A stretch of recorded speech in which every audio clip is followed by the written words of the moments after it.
All right, good morning, everybody.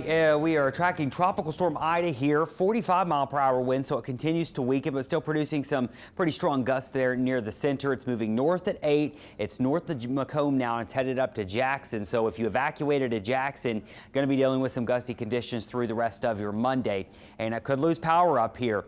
So just be aware of that. Anywhere from Hattiesburg up to Jackson to Macomb, going to draw a triangle in there, and up towards Meridian, could see some gusty winds through today.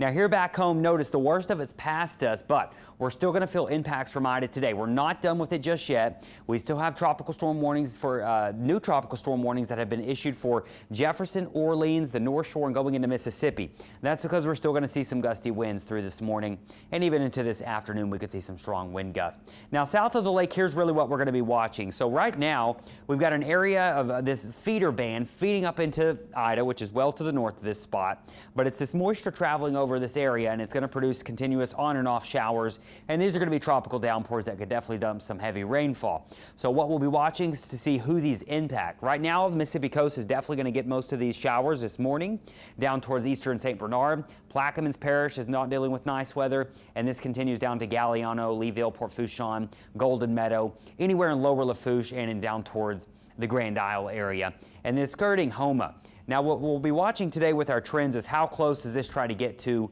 New Orleans, and I'll show you one of our high resolution models in a minute and show you exactly what we're thinking with that band of rain. On the North Shore and into Mississippi, the heaviest of the rain is done for the North Shore. Don't think you're going to see much in the way of heavy rain today, but there will be some showers around. There is going to be some gusty winds. You were still getting some of that light rain moving up through parts of Washington Parish and into St. Tammany, but it is fairly light and minimal. Not the same story, though, over in Mississippi. Still heavy rainfall extending all the way from the coast of Gulfport up towards Wiggins into Stone County. Harrison County still getting a few showers, and then up towards Picayune, Carrier, and Poplarville. But it is more isolated up here in parts of Pearl River and Hancock counties. So I want to walk you through, or let's talk about the winds really quick. We do still have some pretty gusty winds. Notice Shell Beach, that's usually one of our stronger wind gusts. They are gusting to 43 right now, and sustained at 33, excuse me. And this is where you've got more of a southerly wind. So the surge levels should be leveling off and going down in Shell Beach. They're still pretty high. I'm keeping an eye on one of our gauges down here, and they are still well above where they should be. So likely still seeing plenty of flooding in St. Bernard Parish outside the levees. East Bank of Plaquemines, the water's flowing away from you. Hopefully you're seeing some relief on the East Bank, but on the West Bank, you're not seeing any relief. You've got winds coming on in from the south. So East Bank's better than the West Bank this morning, where it was the opposite yesterday. 29-mile-per-hour wind gust in Grand Isle. The winds continue to push up into parts of Barataria Bay here, going up towards Jean Lafitte and Lafitte, still going to see pretty high water. And same thing for Terrebonne Bay here, pushing up towards parts of southern and lower Lafourche. You've got some high water. So the southern winds will continue to keep our tides pretty high today, and even tomorrow our tides are going to be high. The lake itself, water is still high. We're working to find out, and we sent Meg to Laplace, but of course she couldn't get through I-10. They had it shut off at Williams and Kenner, and that's because they didn't want people going into Laplace and not being able to turn around because of flooding. Because remember, once you get on the spillway, there's no way to get on the other side of the spillway and turn around there. So that's why they've got it shut down. She also mentioned the power lines, and we're not talking about the small ones. We're talking about the big ones you see.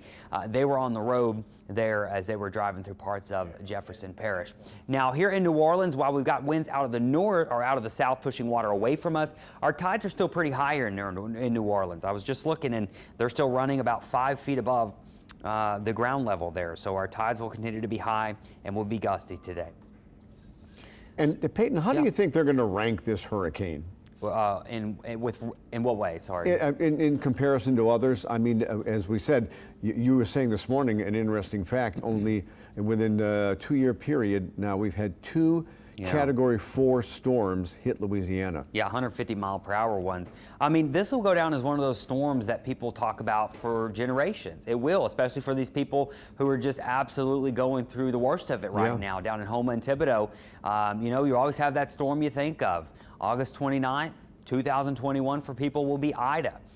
People, of course, Katrina. For a long time, it was Betsy. Then it was Camille for some people. So you always have these generational storms, and for some people, this will be a generational storm that is talked about for a long time. And you got to believe this is one of those names they'll be retiring because it was so devastating. Oh, the amount of money this is gonna, and things those are factored into it. Of course, the impact to life and death is also factored into retired names. So you would assume that we'll know that next year when they have their World Meteorological meeting.